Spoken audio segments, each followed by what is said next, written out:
సుంకాలు అనేది సడన్గా రావడం ఏంటంటే ఉన్న పలంగా ఒకేసారి రేట్లు డౌన్, అది బాధాకరమైన విషయమే. మరి స్టేట్ ప్రజెంట్ అయితే మన స్టేట్ నుంచి అయితే 70% వరకు వనామి కల్చర్లో, ఈ ఆక్వా రంగంలో ముందుంది దేశంలోనే. అయితే ఈ రాష్ట్ర ప్రభుత్వం దీని మీద చొరవ చూపిస్తుంది, రైతులందరికీ కూడా దీని మీద అవగాహన కలిగిస్తుంది.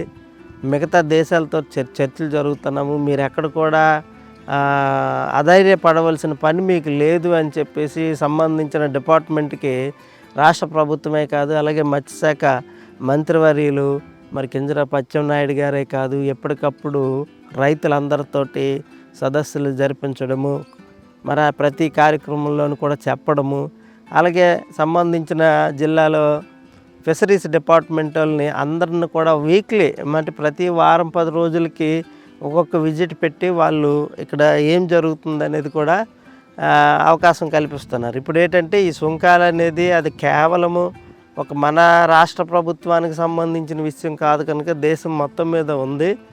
అయితే దీని మీద గత వారంలో అధికారులు వచ్చారు, మత్స్యశాఖ అధికారులు వచ్చారు, దీని మీద చర్చలు జరుగుతున్నాయి. ఇతరత్ర దేశాల నుంచి కూడా మన తాలూకా క్వాలిటీ ఏ విధంగా ఉంది, మనం ఎంత మెటీరియల్ ఇస్తున్నాము, అదన్నీ కూడా మిగతా దేశాలకు కూడా వాళ్ళు తెలియజేస్తున్నారు. ప్రస్తుతానికైతే రేటు డౌన్ అవ్వలేదు, కాకపోతే భయం అనేది ఉండిపోయింది జనాల్లో అందరిలో కూడాను, రైతుల్లో.